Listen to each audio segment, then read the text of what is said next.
Nous allons prier. Seigneur notre Dieu, encore ce matin, nous te demandons de bénir ta parole auprès des petits comme des grands. Seigneur, pour toi, ça importe peu. Peu importe l'âge qu'on a, Seigneur, tu nous aimes d'un amour éternel. Tu aimes notre âme et tu as donné ta vie pour la sauver. Alors, bénis chacun ce matin en contact avec ta parole, pour que tu sois honoré ou adoré, pour que tu sois reçu aussi dans les cœurs. Et nous te remercions parce que ta parole, elle est puissante, elle est efficace, elle est tranchante s'il le faut, mais elle est là pour nous porter la vie. Ce matin, Seigneur, ouvre nos cœurs à chacun et sois béni au nom du Seigneur Jésus. Amen. 2 Corinthiens, ce matin. Nous allons lire un passage en 2 Corinthiens, chapitre 5.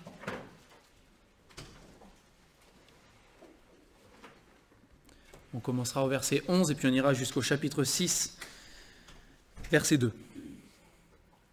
Donc 2 Corinthiens 5, 11. Nous allons rester dans la même lignée, si vous voulez, de ce que Rémi nous a partagé ce matin avec cette question du témoignage qu'on a à rendre à Jésus-Christ, à notre Sauveur.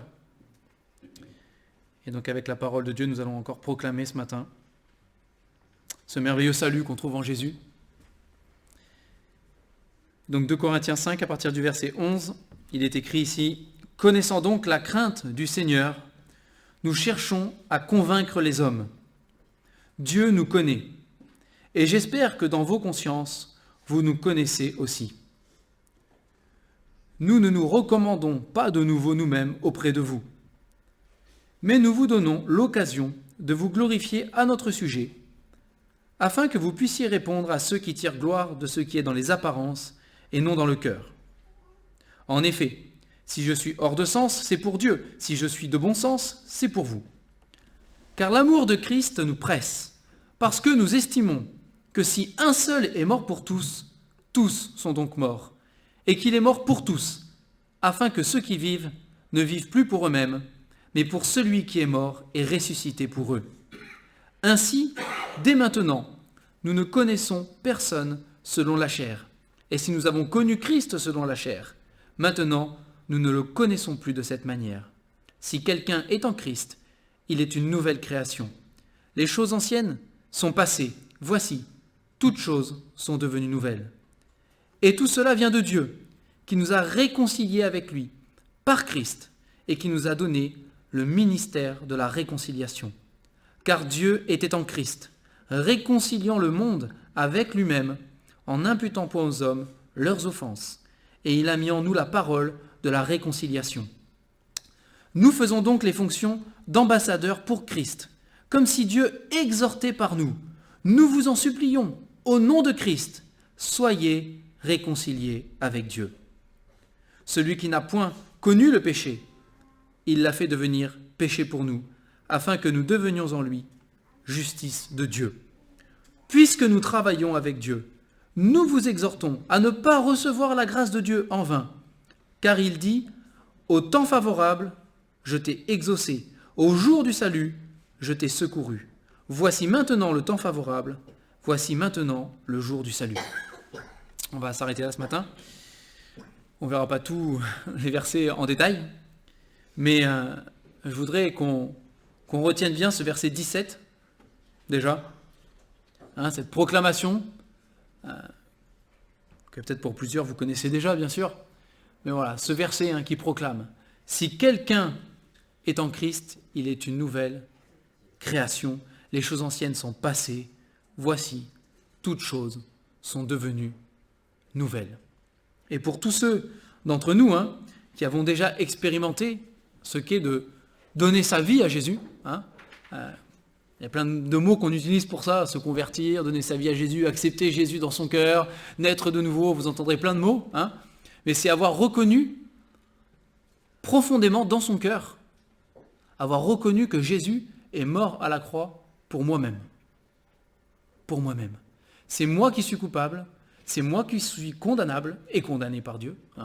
C'est moi qui mérite d'être puni.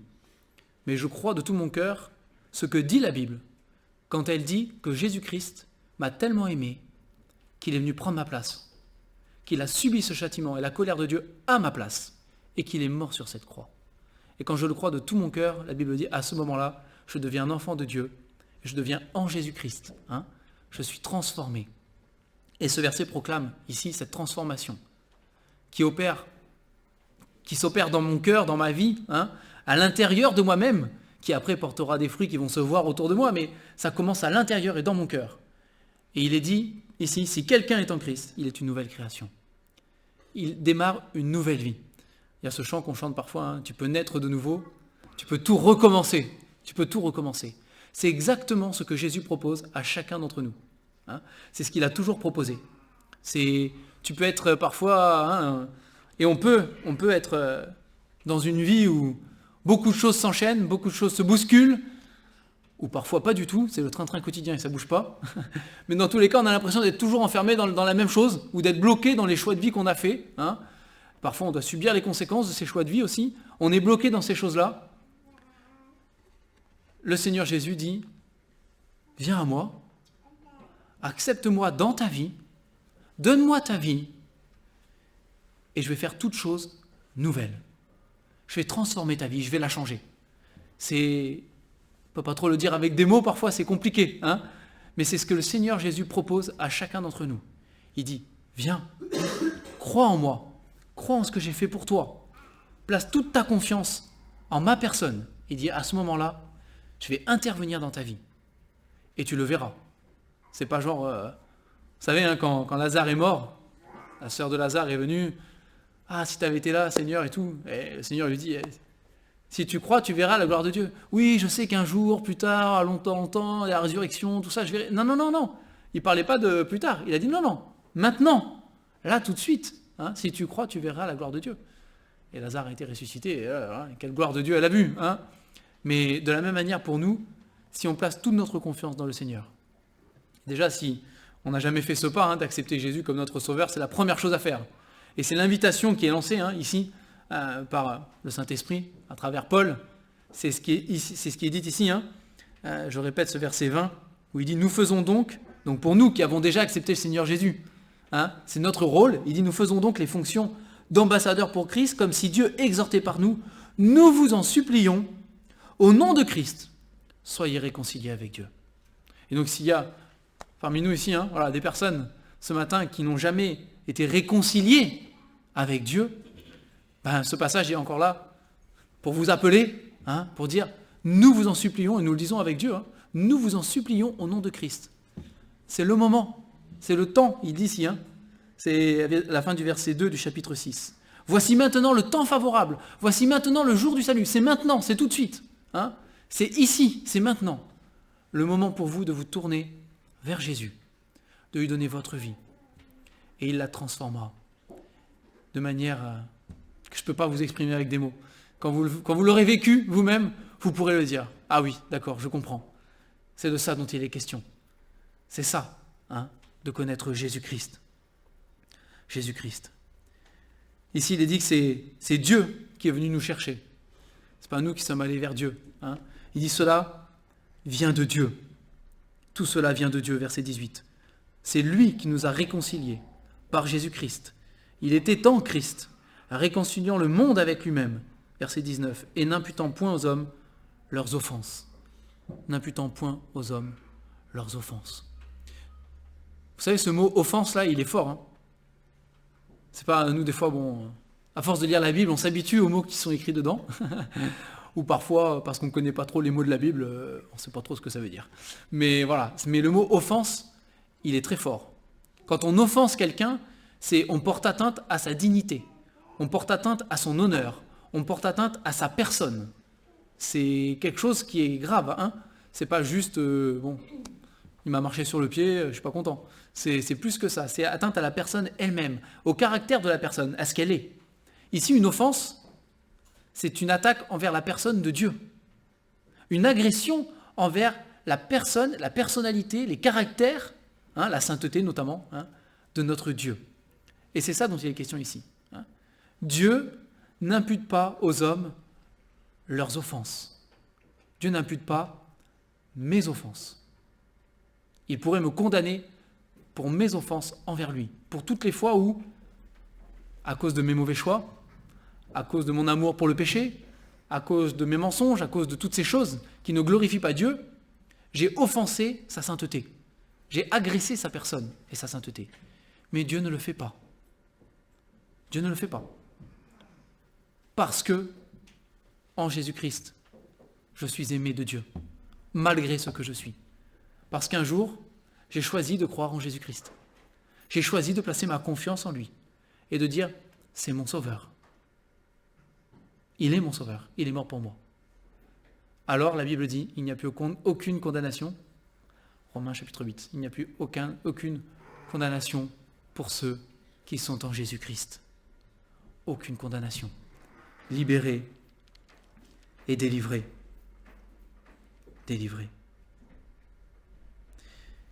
Et donc au verset 11, Paul il dit, nous qui sommes au Seigneur, nous qui avons déjà franchi ce pas, qui sommes déjà passés de l'autre côté, il dit, nous connaissons la crainte du Seigneur. Nous connaissons Dieu. Nous savons qui il est. Nous savons qu'il est celui qui aurait dû nous condamner, mais qui nous a sauvés en Jésus. Mais nous savons qu'il est le juge de l'humanité. Nous savons qu'un jour, toutes les âmes paraîtront devant Dieu pour être jugées selon leurs œuvres, selon leurs pensées, selon leurs paroles, selon toute leur vie.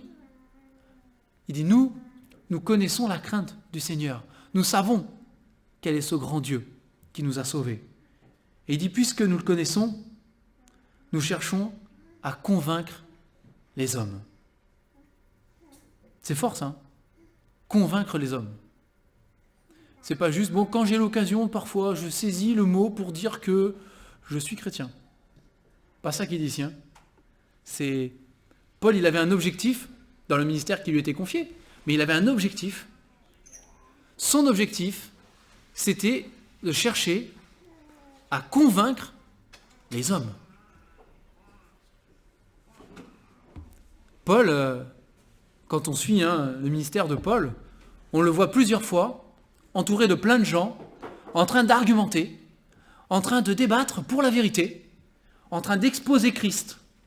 Parfois, acte 17, on le trouve même à Athènes, à l'Aréopage, là où étaient entendus tous les gens de passage qui avaient des idées à annoncer, et les Athéniens aimaient, ils avaient même pour coutume et pour habitude de vie de se réunir régulièrement pour entendre débattre les idées des uns des autres.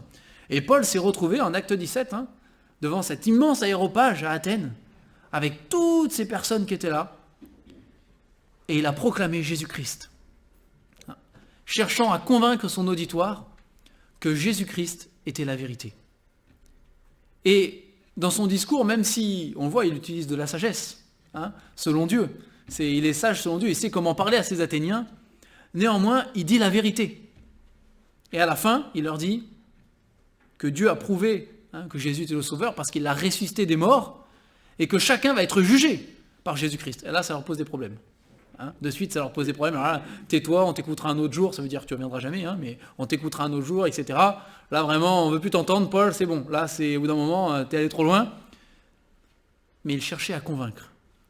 Il cherchait à convaincre. Alors, avec sagesse, mais il cherchait à convaincre. Et dans notre témoignage, à nous, petit à petit, les années passent, n'est-ce pas? Et on a témoigné à droite, on a témoigné à gauche. Et puis après, on dit, j'ai déjà parlé, donc je ne vais pas en rajouter une couche. Alors parfois, il faut de la sagesse, on n'a pas toujours à rajouter une couche. Mais est-ce qu'on n'oublie pas parfois, quand même parfois, que Dieu nous demande, dans nos paroles, mais aussi dans nos attitudes, dans la manière dont on vit, dans la manière dont on se comporte au quotidien, mais dans toutes ces choses, est-ce qu'on n'oublie pas parfois l'objectif? On doit convaincre les hommes que c'est la vérité. Et c'est pas convaincre les hommes que c'est la vérité parce que ça nous rapporte quelque chose à nous-mêmes. Mais convaincre les hommes que c'est la vérité parce que sinon, ils sont perdus. C'est ce que déclare la parole de Dieu. Parce que sinon, ils sont perdus.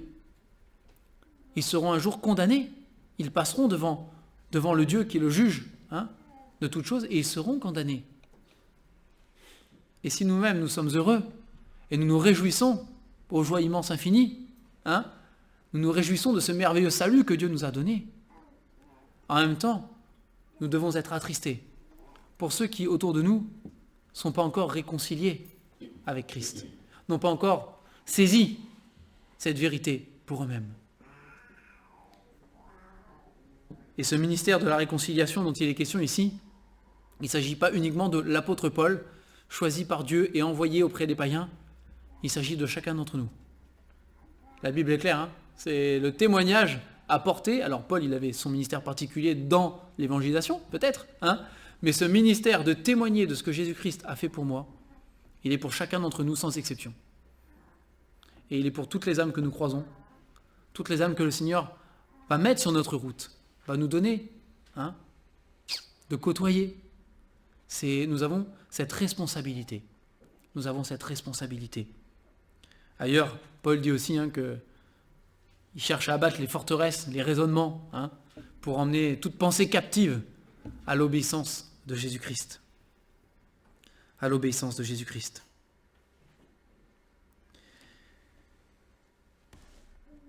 Verset 14, Paul le dit, c'est l'amour de Christ. C'est l'amour de Christ qui nous presse, qui nous pousse. Encore une fois, le mot presser, là, c'est un mot qui est fort. C'est pas genre, il y a quelqu'un qui pousse légèrement du doigt derrière mon dos pour que j'avance. C'est... Je suis pressé. Il y a même l'idée de compresser dedans. Mais voilà, je suis étreint, je suis pris, je suis saisi et travaillé, malaxé. Je suis pressé par l'amour de Dieu, par l'amour de Christ. Parce que si un seul est mort pour tous, tous sont donc morts. Tous sont donc morts. Et ce verset 15, il dit, et qu'il est mort pour tous, afin que ceux qui vivent ne vivent plus pour eux-mêmes, mais pour celui qui est mort et ressuscité pour eux. Et c'est là aussi la clé. On ne vit plus pour nous-mêmes. On ne cherche pas, encore une fois, notre confort personnel, tout ça, on ne vit plus pour nous-mêmes. On vit pour Jésus-Christ. Et c'est quand on vit pour Jésus-Christ, vraiment, qu'on expérimente le verset 17 qui dit que si quelqu'un est en Christ, c'est une nouvelle création. Les choses anciennes sont passées, vous savez, et toutes choses deviennent nouvelles. Toutes choses deviennent nouvelles. Parce que je ne vis plus pour moi-même. Mais c'est sûr que si je reprends les rênes de ma vie et que je redécide de vivre par moi-même, de faire mes propres choix, sans tenir compte de ce que Dieu veut, alors j'aurai l'impression que ma vie ressemble à ma vie passée, à ma vie d'avant le Seigneur. Parce que de nouveau, je vais retomber dans des choix qui ne sont pas selon Dieu, je vais marcher selon mes passions, selon mes désirs, selon mes idées, selon mon petit cerveau qui réfléchit bien, comme je pense en tout cas. C'est ce que moi je crois, c'est pas ce que Dieu croit. Mais voilà, et puis je retombe dans les choses du passé, et puis pas l'impression que ma vie soit bien différente. Et je me retrouve prisonnier encore des choses, etc. Mais quand je donne tout à Christ et que je dis Seigneur, voilà, je vis plus pour moi, mais je vis pour toi. Toi tu décides. Alors là, je vois des choses dans ma vie qui sont nouvelles, que j'aurais pas moi imaginé. Dieu me conduit à des endroits, et il me conduit à faire des choses, à faire des choix que jamais j'aurais imaginé un jour, que je pouvais choisir ça, que je pouvais vivre comme ça, que je pouvais même penser comme ça. C'est pour ceux qui connaissent le Seigneur Jésus, vous savez de quoi je parle. Si on regarde notre vie d'avant, et si avant on nous avait posé des questions sur notre futur, jamais on n'aurait imaginé ça pour notre vie. Jamais. C'est inimaginable. Mais alors, de très loin. De très loin. Même si aujourd'hui, en le vivant avec Christ, ça nous paraît normal, par le passé, ça nous aurait semblé impossible et incroyable. Incroyable.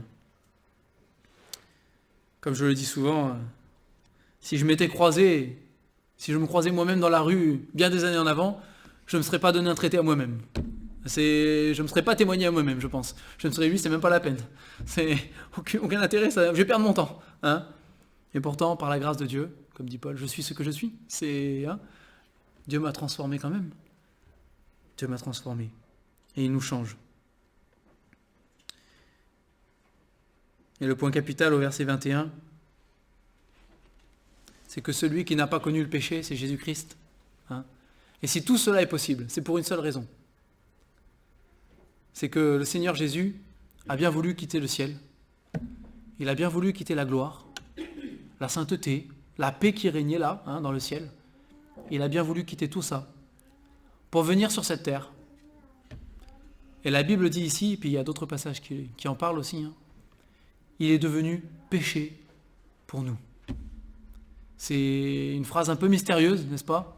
C'est le Seigneur Jésus, le saint, le parfait, l'innocent, le pur.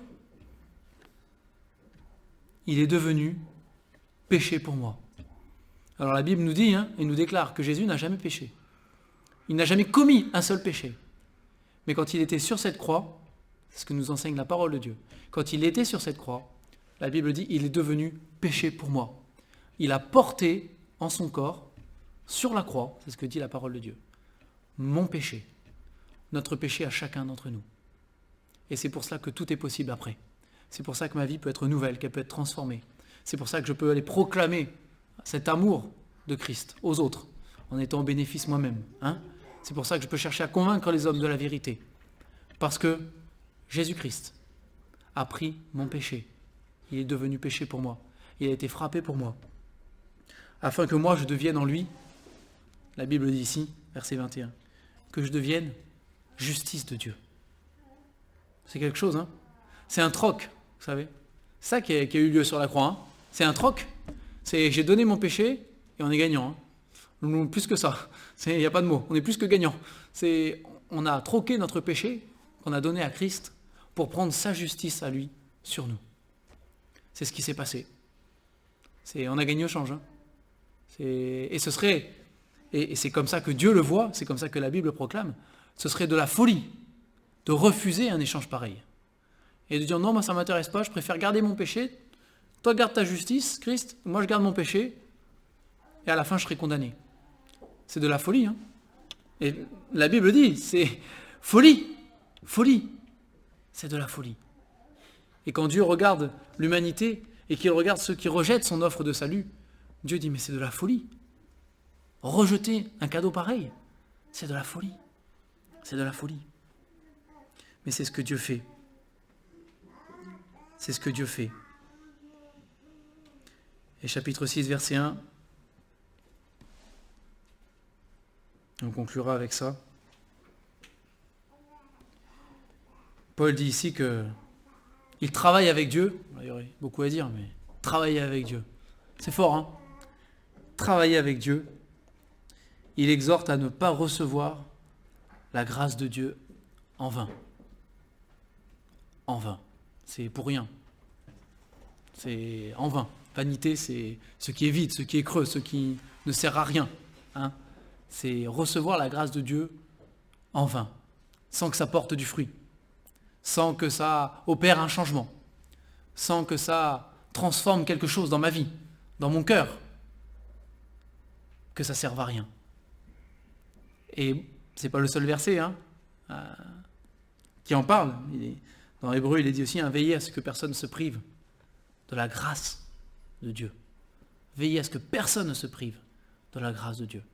Pas la recevoir pour rien. Quand on est en contact avec la parole de Dieu,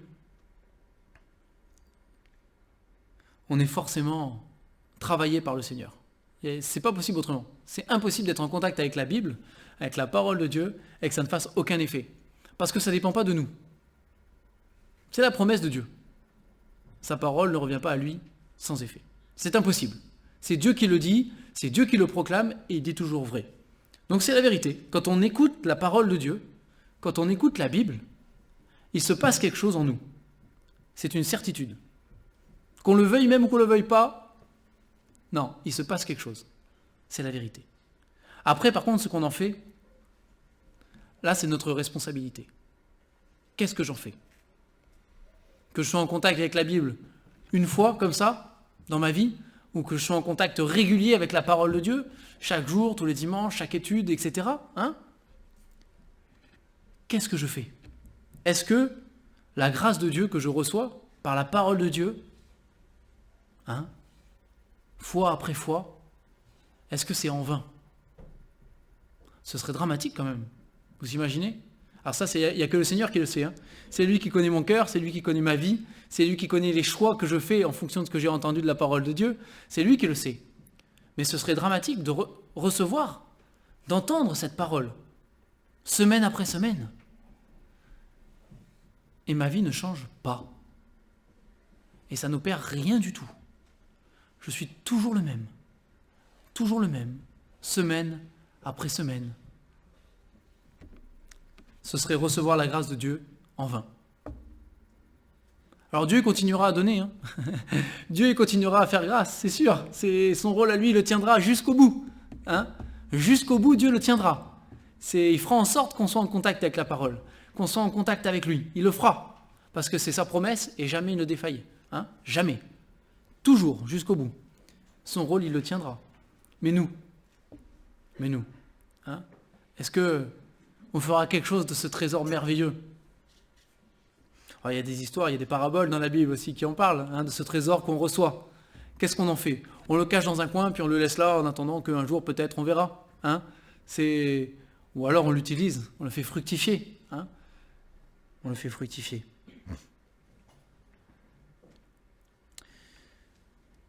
Pour conclure, ce que proclame, et je reviens dessus parce que c'est important, hein, mais ce que proclame vraiment ce passage, il y a plein de choses, mais ce que je voudrais moi retenir, et je voudrais qu'on retienne ensemble, parce que c'est important, c'est qu'il dit ici que c'est aujourd'hui.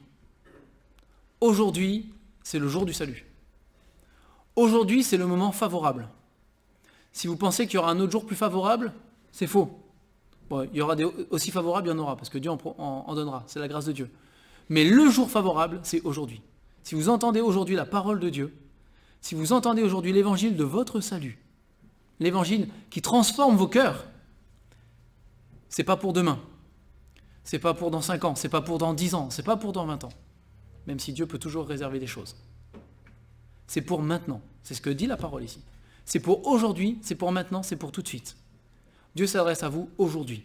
Nous vous en supplions, au nom de Christ, soyez réconciliés avec Dieu. Maintenant et sans tarder. Parce que vous comme moi, on ne sait pas, on ne saura jamais de quoi demain est fait. On ne sait pas ce que l'avenir nous réserve. Il n'y a que Dieu qui connaît nos destinées, qui connaît les jours de nos vies, qui sait combien de temps il nous reste à vivre et ce que nous traverserons. Il n'y a que lui qui le sait et nous ne le savons pas. Et c'est comme ça que nous sommes appelés à vivre. C'est comme ça que Dieu veut que nous vivions, par la foi, par la confiance en lui, sans savoir parfois, et même très souvent, hein, sans savoir où on va, n'est-ce pas? Mais c'est par la foi. Mais on ne sait pas ce que demain nous réserve. Donc la parole de Dieu que vous recevez aujourd'hui, oui, Dieu peut s'en servir dans la semaine, mais c'est pour maintenant. C'est aujourd'hui qu'on a des choix à faire. C'est maintenant qu'on se laisse transformer. C'est maintenant qu'on laisse le Seigneur agir dans notre cœur et dans notre vie pour ressembler à Jésus-Christ, pour accepter son salut d'abord et pour être sauvé pour l'éternité, pour être transformé et pour vivre cette vie nouvelle qu'il nous promet ici, hein, en nous créant de nouveau, en transformant nos cœurs, nos esprits, nos manières de voir les choses, nos manières de penser, nos manières de parler. C'est en profondeur que le Seigneur va transformer et va changer.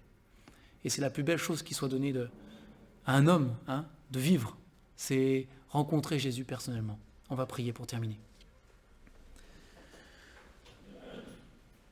Seigneur,